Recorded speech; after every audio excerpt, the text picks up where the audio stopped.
பாஸ்கரா ஜோதிடத்தில கோச்சாரன்றது முக்கிய பங்கு வகிக்குது சார். இந்த கோச்சாரத்தில வந்து பார்த்தீங்கன்னா, நம்ப ஜாதகத்தில வந்து சில கிரகங்கள் பாவ, புனை, புத்திநாதனா வந்திருக்கும். சில கிரகங்கள் புத்திநாதனா வராம இருக்கும். இந்த புத்திநாதனா வராம இருக்கிற கிரகங்களுடைய கோச்சாரங்கள நம்ம பார்க்கும்போது வந்து பார்த்தீங்கன்னா, அது லக்னம் சார்ந்து வேலை செய்யுங்களா? இல்ல லக்னம் சாராமல் வேலை செய்யுங்களா? அதனுடைய பங்கு எப்படி சார் இருக்கும் கோச்சாரத்தில?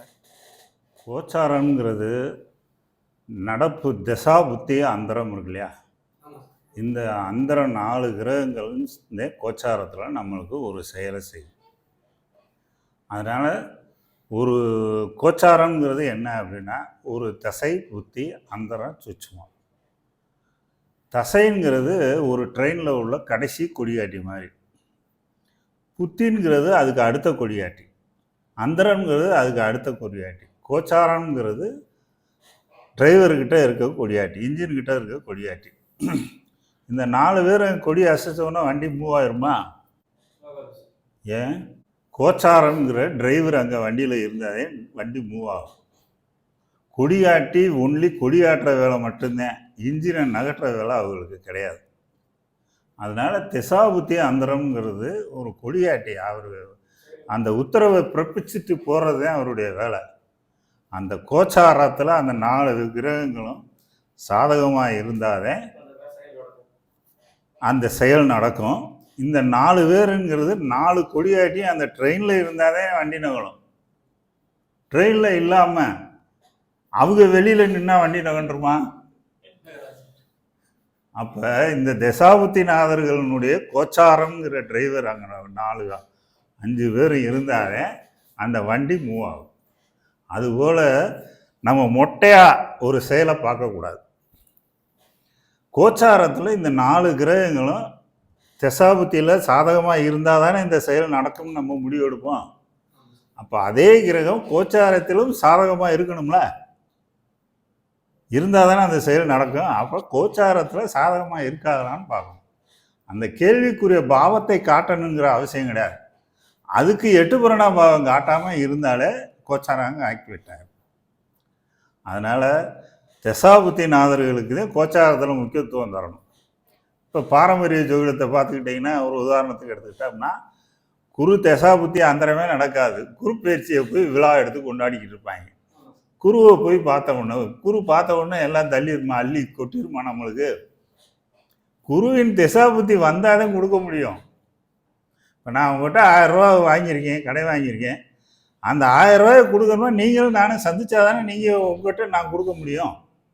இப்போ 2 பேரும் சந்திப்பே ஏற்படாமல் எப்படி கொடுக்க முடியும், வாங்க முடியும்?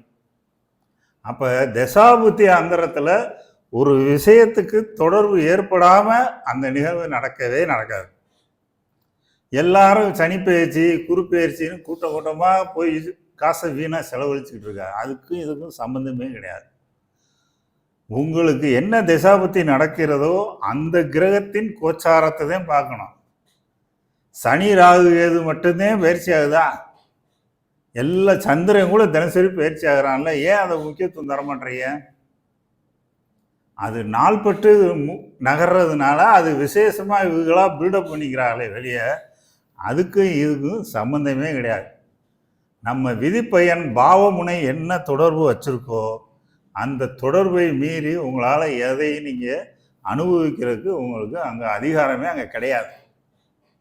அதனால் கோச்சாரம்ங்கிறது தசாபுத்தியை ரிலேட்டிவிட்டி தொடர்பு இல்லாமல் நடக்காது. பாரம்பரிய ஜோதிடத்தில் எந்த ஒரு கான்செப்டையுமே தசாபுத்தியோட அடாப்ட் பண்ணாததுனால தான் பாரம்பரிய ஜோதிடம் இவ்வளோ தூரம் போலித்தனமாக ஆனதுக்கு காரணம். நம்ம தசாபுத்தியோட கனெக்டிவிட்டி பண்ணாமல் சொல்கிறதுனால அது பொய்த்து போகுது. ஜோதிட உலகில் யாருமே தசாபுத்தி பலன் சொல்கிறதுக்கு எந்த பாரம்பரிய ஜோதிடரும் முன்முனைப்பாக வந்ததும் கிடையாது, சொல்கிறதும் கிடையாது. அப்போ தசாபுத்திங்கிறது அப்புறம் எதுக்கு? தசாபுத்தி இருக்கிறதுனால தானே அந்த நிகழ்வு நடக்குதுன்னு சொல்லி போடுறோம். தசாபுத்தி கணிதமே ஒழுங்காக பண்ணி போட மாட்டாங்க. அப்படி இருக்கும்போது அந்த தசாபுத்தியை வச்சு இவங்க எப்படி பலன் சொல்லுவாங்க? அப்போ நாள் பார்த்து நல்வேலை பார்த்து கோல் பார்த்து குறி பார்த்து அவரவர் அங்ககீன அடையாளம் பார்த்து போனாலும் உங்களுடைய விதிப்பயன் பாவமுனையில் என்ன கொடுக்கப்பட்டிருக்கோ அதைத்தே நீங்கள் அனுபவிக்க முடியுமே ஒழிய அதை தவிர்த்து வேறு எதையுமே நீங்கள் அனுபவிக்கிறதுக்கு அங்கே உங்களுக்கு கிடையாது, அதிகாரம் இல்லை. சார் வணக்கம். பாவமுனை தொடர்புகளிலும் தசாபுத்திகளிலும் சந்திரனுடைய அந்தரத்துடைய பங்கை பற்றி கொஞ்சம் விளக்கமாக சொல்லுங்கள் சார். சந்திரனை தவிர மற்ற கிரகங்கள் அனைத்துமே நம்ம பிறந்தபோது இருந்த நிலையில் இருந்து நம்ம வயது ஆக ஆக வயதுக்கு ஏற்ப சில மாற்றங்கள், சிறிதளவு மாற்றங்கள் தான் நிகழும். ஆனால் சந்திரனுக்கு மட்டும் அப்படி கிடையாது. பிறக்கும்போது என்ன திசையில் பிறந்தோமோ, இப்போ ஒரு உதாரணத்துக்கு நான் பிறக்கும்போது உத்திர நட்சத்திரத்தில் 2ஆம் பாகத்தில் பிறந்தேன். அந்த உத்திர நட்சத்திரம் 4 வருஷம் 5 மாதம்னு வச்சுக்கோங்க ஒரு உதாரணத்துக்கு. அந்த 4 வருஷம் 5 மாதத்துக்கு தான் இந்த சந்திரன் சூரியனுடைய நட்சத்திரத்தில் சஞ்சரிப்பார். நான் பிறக்கும்போது சூரிய திசையில் ராகு புத்தியில் பிறந்திருக்கேன்.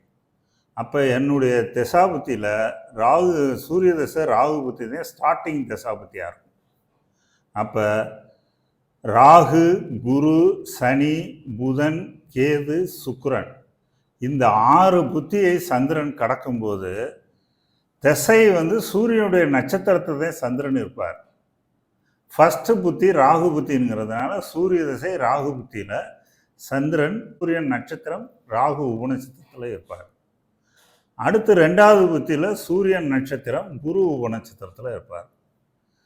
3வது புத்தியில் சூரியன் நட்சத்திரம் சனி உபநட்சத்திரத்தில் இருப்பார். 4வது புத்தியில் சூரியன் நட்சத்திரம் புதன் உபநட்சத்திரத்தில் இருப்பார். இப்படி ஒவ்வொரு புத்தியிலையும் சந்திரன் நட்சத்திரம் உபநட்சத்திரம் மாற்றம் அடையும் இல்லையா? அப்படி மாற்றம் அடையும் போது சந்திரனுடைய அந்தரம் ஒவ்வொரு புத்தியிலையும் வரும் இல்லையா? இந்த 6 புத்தியிலையும் சந்திரன் அந்தரம் வரும்ல. அந்த சந்திரன் அந்தரம் வரும்போது இப்போ சூரிய தசை ராகு புத்தியில் சந்திரன் நிற்கிறாருன்னா ராகு புத்தியில் சந்திரன் அந்தரம் கடைசி அந்தரம் தானே வரும். அப்போ அந்த சந்திரன் அந்தரம் வரும்போது இந்த சந்திரன் என்ன நட்சத்திரம் உபநட்சத்திரத்தில் இருக்காரு அப்படின்னா சூரியன் நட்சத்திரம் ராகு உபநட்சத்திரத்தில் இருக்கிறாரு அப்படின்னு அர்த்தம். அதே இது சூரிய தசை குரு புத்தி வரும்போது சந்திரன் அந்தரம் வரும் இல்லையா? அந்த குரு புத்தியில் அந்த சந்திரன் அந்தரம் வரும்போது சந்திரன் சூரிய தசை ராகு புத்தியில் போகிறதுனால சூரியன் நட்சத்திரம் குரு உபநட்சத்திரத்தில் இருக்காருன்னு அர்த்தம். அடுத்து சனி புத்தியில் சந்திரன் அந்தரம் வரும் இல்லையா? அப்போ சந்திரன் சூரியன் நட்சத்திரம் சனி உபநட்சத்திரத்தில் இருப்பார். இப்படி சந்திரன் ஒவ்வொரு தசையிலையும் போகும்போது ஒவ்வொரு புத்தியிலையும் சந்திரனுடைய அந்தரம் வரும் இல்லையா? அந்த காலகட்டத்தில் சந்திரன் நின்ற நட்சத்திரம் உபநட்சத்திரம் திசை புத்தியை அப்படியே எடுத்து அது பலனாக வழங்கும். அதனால் சந்திரன் மிக விரைவாக நகன்று நம்மளுக்கு அதனுடைய சந்திரனுடைய தசை புத்தி அந்தரங்கள் எப்பெல்லாம் வருதோ அப்போ சந்திரனுடைய நிலை திசை புத்தி அந்தரம் என்னவோ அதனுடைய பலன்களை அப்படியே எடுத்து வழங்கும் அதிகாரம் சந்திரனுக்கு மட்டும்தான் உண்டு. மற்ற கிரகங்களுக்கு அந்த அதிகாரம் இல்லை. சில ஜாதகங்களில் பாவ புத்திநாதனா சந்திரன் வந்துச்சுன்னா அந்த பாவங்கள் சந்திரனுடைய அடிக்கடி தசாபுத்திகள் மாற்றம் ஏற்படும் போது மாறுது இல்லையா? அந்த மாற்றத்தின் விளைவாக அந்த பாவமுனையின் சந்திரன் அமைஞ்சிருந்தா அந்த பாவம் நிலையற்ற கொடுப்பினையாக மாறிவிடும். புரியுதா? ஒரு உதாரணத்துக்கு எடுத்துக்கிட்டோம்னா எனக்கு ராகு தசை நடக்குது. ராகு தசையில் எனக்கு 7ஆம் பாவ புத்திநாதன் ராகு. புரியுதா? எனக்கு 6ஆம் பாவ புத்திநாதன் சூரியன். அப்போ சந்திரன் ராகு தசை சூரிய புத்தியில் போகும்போது எனக்கு 7ஆம் பாவம் ராகு இல்லையா? சூரியன் 6ஆம் பாவம் இல்லையா? அப்போ ராகு தசை சூரிய புத்தி நடக்கும்போது எனக்கு 7, 6 செயல்படுவதால் மன வாழ்க்கையில் பிரச்சனை பெருவினையை கொடுக்கும். அதே நேரத்தில் எனக்கு 9ஆம் பாவ புத்திநாதன் சந்திரனாக அமைஞ்சிருச்சு. அப்போ சந்திரன் எனக்கு ராகு திசை சூரிய புத்தியில் போகும்போது, ராகு 7ஆம் பாவ புத்திநாதன் இல்லையா, சூரியன் 6ஆம் பாவ புத்திநாதன் இல்லையா. அப்போ இந்த 9ஆம் பாவ கொடுப்பினை ராகு திசை வரைக்கும் எனக்கு 7ஆம் பாவம் தொடர்பு கொண்டதுனால மன வாழ்க்கையில் பிரச்சனையும் வெளி உலக பழக்க வழக்கங்களில் தவறான பழக்க வழக்கங்கள்லாம் ஏற்படுறதுக்கு அந்த ராகு திசை இடம் கொடுக்குது. இதுபோல் ஒவ்வொரு திசையிலையும் சந்திரன் திசை மாற்றம் ஏற்படும் இல்லையா. அப்போ இந்த மாதிரி பாவ முனைகளோட தொடர்பு கொண்டு இந்த பலன்கள் எல்லாம் நம்மளுக்கு வழங்கும். அதனால் திசாபுத்திகளில் சந்திரனுடைய திசையோ சந்திரனுடைய புத்தியோ சந்திரனுடைய அந்தரமோ நடந்துச்சுன்னா நம்மளுக்கு நடக்கக்கூடிய திசை புத்தி அந்தரம் எதுவோ அந்த செயலை எடுத்து நடத்தும் ஆற்றலை இந்த சந்திரன் பெற்றுவார்.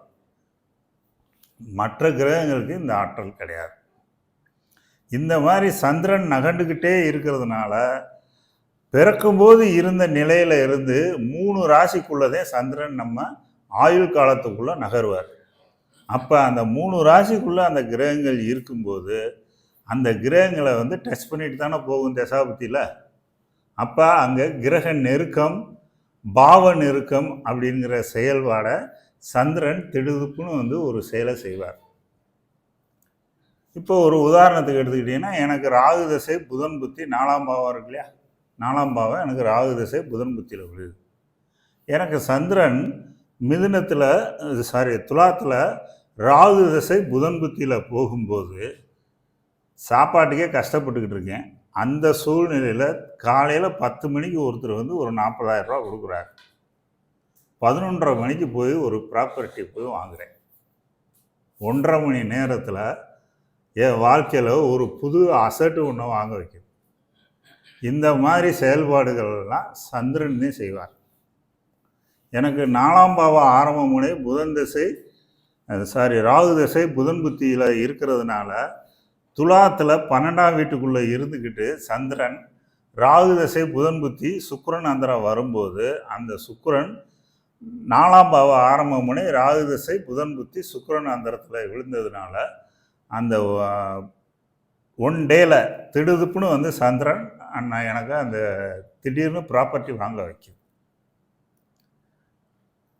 இந்த மாதிரி திடுதுப்புன்னு ஒரு நிகழ்வு நடக்கிறதெல்லாம் நம்மளுக்கு இந்த சந்திரனுடைய நகர்வுனால நல்லதோ கெட்டதோ பெரிய அளவில் ஒரு விளைவுகளை நம்மளுக்கு செஞ்சிடும். அதனால் சந்திரனை மட்டும் கண்ணில் விளக்கெண்ணெயை ஊற்றிட்டு பார்த்துக்கிட்டே இருக்கணும். கவனமாக பார்க்கல அப்படின்னா திடுதுப்புன்னு ஏதாவது நல்லதோ கெட்டதோ செஞ்சிடும். அதே போல் எனக்கு 8ஆம் பாவ ஆரம்ப முனை ராகு திசை சனி புத்தி நடந்துச்சு இல்லையா. கரெக்டாக எனக்கு அந்த பீரியடு 18 ஆக்சிடெண்ட் நடக்குது. சூசைடு அட்டன் பண்ணுறேன். கடன் இம்சையில் மாட்டிக்கிட்டேன். அப்போ இந்த சந்திரன் 12ல் இருந்து 8ஆம் பாவத்தை பார்த்ததுனால இந்த பார்வை பலன்னா எனக்கு கொடுத்துருச்சு. அதே நேரத்தில் ராகு திசை சுக்கிர புத்தி சுக்கிரன் அந்தரத்தில் எனக்கு 12ஆம் பாவம் அமைஞ்சதுனால ராகு திசை சுக்கிர புத்தி சுக்கிரன் அந்தரத்தில் நான் இந்த பாவமுனை உள்தொடர்புங்கிற ஒரு முறையவே கண்டுபிடிச்சேன். இதுபோல் ஒரு நிகழ்வு நடப்பதை திசாபுத்தியோடு கம்பைல் பண்ணி அந்த காலங்களில் ஒரு நிகழ்வு நடக்கும் என்பதை கூறுகின்ற முறை தான் பாஸ்கரா முறை. வேர்ல்டில் நீங்கள் எந்த ஜோதிட முறையிலையும் காலக்கணிதத்தை பண்ணி ஒரு நிகழ்வை நடத்த முடியாது. நடத்துறதுக்கு அதில் சோர்ஸும் இல்லை, வழிமுறையும் யாரும் சொல்லப்படவில்லை.